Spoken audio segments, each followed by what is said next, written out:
Indian cricket team इस time शदीद तरीन एक दबाव के अंदर है। वो दबाव क्या है, वो मैं आपको अब बताता हूँ कि वो दबाव इस तरह से है कि टीम के जो अंदरूनी मामलात हैं और जो मैनेजमेंट है, जिस तरह से पाकिस्तान क्रिकेट टीम की जो एक मैनेजमेंट है, जो एक सिलेक्शन कमेटी है, जो एक बोर्ड है, उसमें बहुत सारे इख्तलाफात हैं, बहुत सारे इश्यूज हैं। उसी तरह से ये इश्यूज अब इंडिया में भी जन्म लेने शुरू हो गए हैं। सबसे पहले तो इन्होंने एक बहुत बड़ा जो भंड मारा, वो सूर्या कुमार यादव को कप्तानसी से हटा के किया। अगर थोड़ा सा कंपैरिजन में पाकिस्तान क्रिकेट के ऊपर 2 मिनट के लिए आऊंगा, उसके बाद दोबारा इंडिया के ऊपर ही बात करूंगा कि सलमान अली आगा की आप परफॉर्मेंस देखें टी20 के अंदर, इंतहाई नाकिस कह सकते हैं, इंतहाई। वनडे और टेस्ट की मैं बात नहीं कर रहा, मैं सिर्फ टी20 की बात कर रहा हूँ कि इंतहाई नाकिस आप कह सकते हैं कि सलमान अली आगा की जो परफॉर्मेंस थी। लेकिन पाकिस्तान क्रिकेट बोर्ड किस बिना पे, किस वजह से उन्हें बैक कर रहा है, हर मौके पे उन्हें बैक किया जाता है, और अभी भी सुनने में आ रहा है कि शायद शायद सलमान अली आगा टी20 के कैप्टन बरकरार रहें, क्योंकि एशियन गेम्स के लिए तो साहिबजादा फरहान को इन्होंने नॉमिनेट कर दिया है। उसके अलावा साजिदा फरहान का ही नाम गर्दिश में है और बाबर आजम का नाम गर्दिश में, लेकिन बाबर आजम मुझे नहीं लगता कि वो टी20 के कैप्टन बनने जाएंगे, क्योंकि मुझे पीसीबी का एक फार्मूला समझ नहीं आ रहा कि पीसीबी ने शुरू में तो ये बोला था कि जो बंदा टेस्ट खेलेगा, वनडे खेलेगा, वो टी20 नहीं खेलेगा। तो अब आप जो टेस्ट का कैप्टन है उसे आप टी20 के कैप्टन बनाने जा रहे हैं। तो आप लोगों के जो क्राइटेरिया जो आप लोगों ने अनाउंस किया था, और जिस क्राइटेरिया की बिना के ऊपर आप एक शोर मचा रहे थे कि जो टेस्ट क्रिकेटर है वो कैसे टी20 में आके खेल सकता है, वो कैसे टी20 में परफॉर्म कर सकता है, तो अब आप उसी चीज के ऊपर अमल पैरा हो रहे हैं और वही चीज दोबारा से दोहरा रहे हैं। आप अपने फैसलों पे ही कायम नहीं है, आप अपनी बातों पे ही कायम नहीं है। तो इस हवाले से मैं मजीद कोई बात नहीं करूंगा, क्योंकि रोजाना पाकिस्तान क्रिकेट के ऊपर बात कर करके, और पाकिस्तान क्रिकेट में वही एक ही बंदा आकिब जावेद को बात कर करके, उसको धो धो के, उसकी कुत्तियाली कर करके बस थक गया हूँ। आज इंडियन क्रिकेट टीम के ऊपर थोड़ी सी बात करते हैं। हम उनकी इंडियन क्रिकेट टीम के अंदरूनी मामलात पे बात करेंगे। परफॉर्मेंस एक अलग चीज है, क्योंकि पाकिस्तान का अगर आप थोड़ा सा सिनेरियो देखें कि पाकिस्तान के जब मैनेजमेंट में थोड़े से इश्यूज होते हैं तो टीम में ऑलरेडी इश्यूज बन जाते हैं। इसी तरह अब इंडिया की जो मैनेजमेंट है उसमें जो सबसे बड़ा नाम है उनके हेड कोच गौतम गंभीर साहब। वो वनडे में पसंद नहीं करते जी विराट कोहली को, रोहित शर्मा को, ठीक है। उसके अलावा टी20 के अंदर वो शिवम दुबे उनके फेवरेट प्लेयर हैं। उसके अलावा वाशिंगटन सुंदर और अक्षर पटेल दोनों को एक साथ में खिलाना, ये समझ में नहीं आता कि ये चाहते क्या हैं। तिलक वर्मा का वर्मा वर्मा इन्होंने किया हुआ है, और उसकी जो अगर आखिरी आप कह लें कि 6 या 7 टी20 मैचेस की जो परफॉर्मेंस है, वो मेरे ख्याल में 14 से 15 की उसकी एवरेज है, सिर्फ 150 है, और जो स्ट्राइक रेट है वो तकरीबन 109 110 का है। तो यार इस परफॉर्मेंस के ऊपर हम क्या कह सकते हैं। और दूसरा तो मुझे आईसीसी की समझ नहीं आती, ईशान किशन जो इस टाइम पे नंबर 1 नंबर 2 बैट्समैन है, उसकी अगर आखिरी 6 टी20 में परफॉर्मेंस देखें तो वो तिलक वर्मा से भी गंदी है। तिलक वर्मा की परफॉर्मेंस को फिर भी 150 तो है उसकी कैरियर उसके ऊपर रिकॉर्ड में। 6 मैचेस के अंदर ईशान किशन के तकरीबन कोई 69 रन है, और एवरेज कोई बनती है मेरे ख्याल में कोई 7 8 की एवरेज बनती है। और उसके अलावा स्ट्राइक रेट 105 106 का है। तो ईशान किशन अभी भी नंबर 1 पे बरकरार है।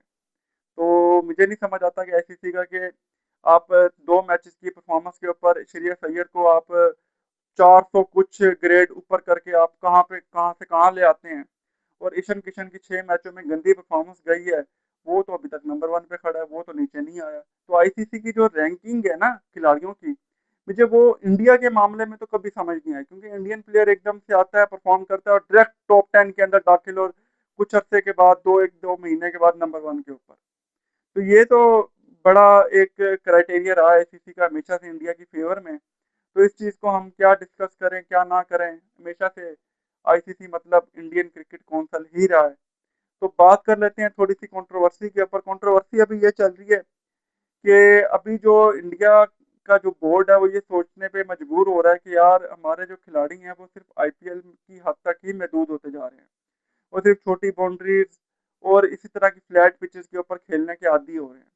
तो क्यों ना अपने आईपीएल को हम दूसरे ममालिक के अंदर शिफ्ट करें, जस्ट लाइक ऑस्ट्रेलिया, इंग्लैंड। इससे ये होगा कि हमारे खिलाड़ी जो आईपीएल में खेलते हैं वो दूसरे ममालिक में जाके खेलेंगे, उन्हें उसका मजीद तजर्बा आएगा, डिफरेंट पिचेस पे खेलने का एक एक्सपीरियंस आएगा। तो ये चीज़ इंडियन क्रिकेट बोर्ड करने जा रहा है, और सुनने में आ रहा है कि ऑस्ट्रेलियन क्रिकेट बोर्ड ने भी अप्रोच किया है इंडियन क्रिकेट बोर्ड को कि हम अपना जो बिग बैश का पहला मैच है, जो ओपनिंग मैच है, वो हम चेन्नई में करवाने का सोच रहे हैं। तो ये बिग बैश के लिए भी एक अच्छा वो है कि वो अपने खिलाड़ियों को एशियन कंडीशन के मुताबिक ढाल रहे हैं, और जो एशियन कंडीशन के मुताबिक हैं वो अपने आप को सीना कंडीशंस के मुताबिक अपने आप को एडजस्ट कर रहे हैं। तो ये एक अच्छी चीज़ हम कह सकते हैं। तो ये चीज़ हम अगर हमारे पाकिस्तान क्रिकेट बोर्ड भी इसके ऊपर थोड़ा सा अमल दरामद करे, जिस तरह से आपका यूएसए के साथ थोड़ा सा कोई कॉन्ट्रैक्ट चल रहा है, अभी खिलाड़ी भी आपके गए हुए फिटनेस के लिए, ट्रेनिंग के लिए, हार्ड हिटिंग की ट्रेनिंग कैंप के लिए, तो आप यूएसए में एक दो मैचेस करवा सकते हैं, पीएसएल के एक आध मैच आप इंग्लैंड में करवा सकते हैं। इससे खिलाड़ियों का तजर्बा भी बढ़ेगा और खिलाड़ियों को मजीद स्कोप भी मिलेगा, उनका एक्सपीरियंस में भी इजाफा होगा, डिफरेंट पिचेस में खेलने का उनका तजर्बा भी होगा।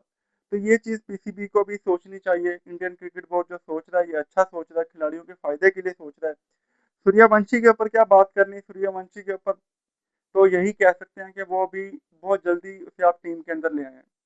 मैं यहाँ पे वही मोहम्मद आमिर वाली बात दोहराऊंगा कि अभिषेक शर्मा एक स्लोगर था इनके पास, अब दूसरा स्लोगर जो है वो इनके पास सूर्यवंशी आ गया है।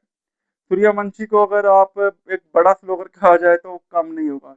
अभिषेक शर्मा फिर भी अब आके कुछ संभल के है, कुछ उसे समझ आ गया कि यार मैंने कुछ टेक्निकल शॉट्स भी खेलनी है, मैंने कुछ संभल के भी खेलना है।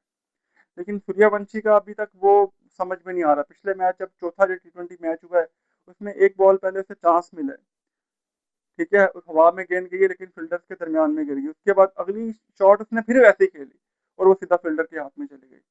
तो सूर्यवंशी को ये चीज़ सीखनी पड़ेगी, उससे सिर्फ शॉट मारनी ही नहीं, कुछ अपने आप को रोक के डिफेंसिव मूड में भी कभी कभार खेलना पड़ जाता है, टीम की सिचुएशन इस तरह की होती है। तो आप हर टाइम ये नहीं कि आए और अंधेवा आगे तो आपके सामने जोफ्रा आर्चर है, मार्क वुड है, या आपके सामने पैट कमिंस है, मिचेल स्टार्क है, शहीन शाह अफरीदी है, और आपने आके मारना शुरू कर दिया। तो ये हम थोड़ा सा इंडियन क्रिकेट बोर्ड को अपने खिलाड़ियों को थोड़ा सा तामुल मिजाजी के साथ उन्हें आगे लेके बढ़ना पड़ेगा, क्योंकि एक आधा प्लेयर तो चल जाता है टीम के अंदर। अब आप दोनों ओपनर अगर इस तरह के रखेंगे और दोनों ओपनर ही अगर आपके पहले ओवर में आउट हो गए तो टीम के ऊपर प्रेशर तो बिल्ड होगा। अभी वही सिचुएशन क्रिएट हो रही है ना, दोनों ओपनर आपके जल्दी आउट हो रहे हैं, नीचे से आपकी टीम संभल ही नहीं पा रही। श्रेयस अय्यर की अगर परफॉर्मेंस की बात की जाए तो performance no doubt, Shreyas Iyer बहुत अच्छा प्लेयर है, लेकिन एज अ कैप्टन क्यों फेल हो रहा है? कुछ मैनेजमेंट की कंट्रोवर्सीज की वजह से, कुछ मैनेजमेंट का ध्यान नहीं है, क्योंकि मैनेजमेंट का ध्यान किसी और तरफ है। तो इस वजह से इंडियन क्रिकेट बोर्ड में इस टाइम मसाइल बहुत ज़्यादा बढ़ते चले जा रहे हैं। तो इस चीज़ को सॉर्ट आउट करना इस टाइम पे इंडियन क्रिकेट बोर्ड के लिए बहुत ज़्यादा ज़रूरी है मेरे ख्याल से, क्योंकि अब जो आखिरी टी20 मैच खेला जाएगा उसके अंदर अगर इंडिया नहीं जीत सका और वाइट वॉश हो गया तो फिर क्या बनेगा? तो बात वही है कि इंडिया की जो रैंकिंग है वो दूसरे नंबर पे आ जाएगी टी20 में, और इंडिया के लिए एक आप ये कह सकते हैं कि वर्ल्ड चैंपियन होने के बाद आप दो सीरीज के अंदर व्हाइट वॉश करवा लें, तो ये क्या बंदा कह सकता है? तो इंडियन क्रिकेट बोर्ड को थोड़ा सा तामुल मिजाजी के साथ आपको संजू सैमसन को दोबारा से टीम के अंदर वापस लेके आना पड़ेगा। सूर्यवंशी को थोड़ा सा समझाना पड़ेगा कि भाई थोड़ा आप दोबारा से डोमेस्टिक में जाएं, लंबी लंबी इनिंग्स खेलें, लेकिन थोड़ा ठहर के भी खेलें। ये नहीं कि हर बात बॉल जो बैट के ऊपर आए और आपने आके उसको उड़ाना ही है बस। कुछ शॉट्स को, कुछ गेंदों को आपने आराम से तामुल मिजाजी के साथ गैप के अंदर भी खेलना होता है। तो ये चीज़ इंडियन क्रिकेट बोर्ड को सूर्यवंशी को समझानी पड़ेगी। आप सूर्यवंशी को 6 महीने के बाद दोबारा लेके आए और उसे अभी 6 महीने सिर्फ फर्स्ट क्लास के मैचेस और जो उनकी जो रणजी ट्रॉफी के मैचेस मेरे ख्याल में होते हैं, 4 डे के मैचेस, आप वो खिलाएं। आप यकीन करेंगे 6 महीने में सूर्यवंशी एक ऐसा मंझा हुआ प्लेयर सामने आएगा कि आप हैरान रह जाएंगे कि यार ये वही सूर्यवंशी है। सूर्यवंशी आपको टी20, टेस्ट, वनडे हर जगह आपको परफॉर्मेंस देगा।